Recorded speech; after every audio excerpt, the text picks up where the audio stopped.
में कांवड़ यात्रा के रूट पर नाम वाले फरमान पर बीजेपी में ही दो आवाजें उठने लगी। पहले मुख्तार अब्बास नकवी ने प्रशासन के फैसले को हड़बड़ी में गड़बड़ी बताया, तो योगी सरकार के मंत्री कपिल देव अग्रवाल खुलकर फैसले के साथ हैं। उन्होंने कहा कि मैंने ही प्रशासन को यह मांग की। उन्होंने आरोप लगाया कि कई देवी देवताओं के नाम पर होटल चलाकर नॉनवेज बेचा जा रहा है। वहीं दूसरी ओर समाजवादी पार्टी के पूर्व सांसद एसटी हसन ने कहा है कि सरकार के फैसले से मुसलमानों की दुकानों को निशाना बनाया जा सकता है, उनकी लिंचिंग हो सकती है। यानी पक्ष और विपक्ष आमने सामने इस फैसले को लेकर। कपिल देव अग्रवाल वो क्या कह रहे हैं वो सुनाइए। तो विशेष रूप से देखने में यह आया है कि कुछ लोग अपनी दुकानों के नाम, ढाबों के नाम, रेस्टोरेंट के नाम हिंदू धर्म के नाम पर लिखते हैं, और जबकि चलाने वाले उनके मुस्लिम लोग होते हैं। मुझे यहाँ तक भी कोई आपत्ति नहीं है। दिक्कत यहाँ आती है कि जब वो अपनी दुकान में नॉनवेज बेचते हैं, यानी हिंदू धर्म के वैष्णो ढाबा भंडार, शाकुंभरी देवी भोजनालय, शुद्ध भोजनालय ऐसा लिख करके, गणपति धाम शुक्र भोजनालय ऐसा लिख करके उसमें नॉनवेज बेचते हैं, तो उसमें बड़ी आपत्ति होती है। पीछे भी झगड़े हुए हैं। तो मेरी डिमांड ये थी जिला प्रशासन से, शासन से, कि ऐसे ढाबों पर उन लोगों के नामांकित किया जाए। देखिए, वो तो बेचारे मजबूर हैं, रोज का कमाना और रोज का खाना, गरीब लोग हैं। लेकिन इस तरह से एक मैसेज दिया जा रहा है कि ये हिंदू की दुकान है, ये मुसलमान की दुकान है, आप मुसलमान का बाइकाट करें, हिंदू की दुकान से काम करें। इसी तरह का नाजीज ने जर्मनी में भी करा था। हम हजारों साल से प्यार मोहब्बत से रहते आए। हिंदू मुसलमान एक दूसरे के यहाँ कारोबार भी करते हैं और एक दूसरे के यहाँ खाते पीते भी हैं। लेकिन ये कम्युनल सोच आखिर कब तक? अफसोस की बात है कि आज के दौर में भी ऐसा काम हो रहा है कि उसमें नाम लिखवाए जा रहे हैं। उधर बीजेपी नेता मुख्तार अब्बास नकवी सहित जेडीयू प्रवक्ता केसी त्यागी ने भी दुकानों पर नाम लिखाने वाले आदेश पर सवाल उठाए। किन परिस्थितियों में उन्होंने ये फरमान जारी किया मुझे इसकी जानकारी नहीं है, लेकिन मैं उसी इलाके का रहने वाला हूं और वहां पर ऊंचे पैमाने पे मुस्लिम पॉपुलेशन है, जिनकी कांवड़ यात्रा, कांवड़ बनाने से लेकर के और रास्ते में स्वागत करने तक बराबर हिस्सेदारी रहती है। कभी ऐसा नहीं हुआ है कि कांवड़ यात्रा में इक्की दुक्की घटनाओं को छोड़ करके कोई कम्युनल फ्लेयर अप हुआ हो। और मैं चाहता हूं कि वो रिव्यू करें और उन और जिलों में ना होने दें। वहीं विपक्ष ने तो सामाजिक अपराध बनाकर उत्तर प्रदेश सरकार और प्रशासन को घेरा है। बीजेपी ने आधिकारिक बयान में कहा है कि सवाल कानून व्यवस्था का है, लॉ एंड ऑर्डर का है।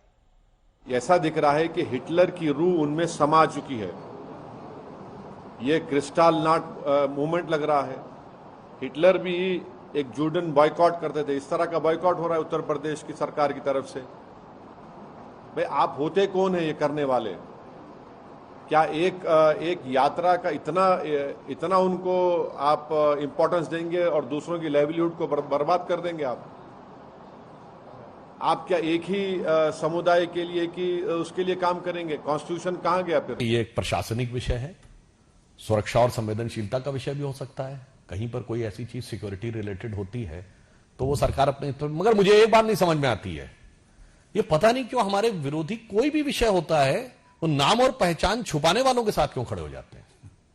विषय कोई भी हो, मतलब वो आसाम से लेके केरल तक हो, वो विषय सुरक्षा से लेके केरल हाई कोर्ट के द्वारा यूज किए गए और वीएस अच्युतानंदन के द्वारा यूज किए गए लव जिहाद का हो, मगर पहचान छुपाने वालों के लिए इतने अरमान दिल में क्यों छुपे रहते हैं? विवाद गहराने के बाद भी पुलिस प्रशासन अपने फैसले पर डटा हुआ है। मुजफ्फरनगर के डीआईजी ने यहां तक कहा कि पास के जिले शामली और सहारनपुर में भी यह लागू होगा। जो भी कांवड़ मार्ग पे होटल और ढाबे हैं, वहां पर कई बार रेट को और अन्य चीजों को लेकर समस्या उत्पन्न होती है।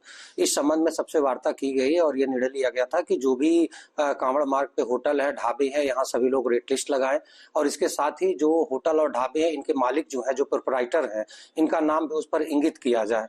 क्योंकि पूर्व में यह समस्या आई थी कि किसी अन्य संप्रदाय के या किसी अन्य व्यक्ति के नाम कोई दुकान है और किसी देवी देवता के नाम से दुकान वहां का नाम रखा गया है, जिसको लेकर कांवड़ समितियां और जो कांवड़िये बाहर से आते हैं उनके द्वारा विरोध प्रकट किया गया था।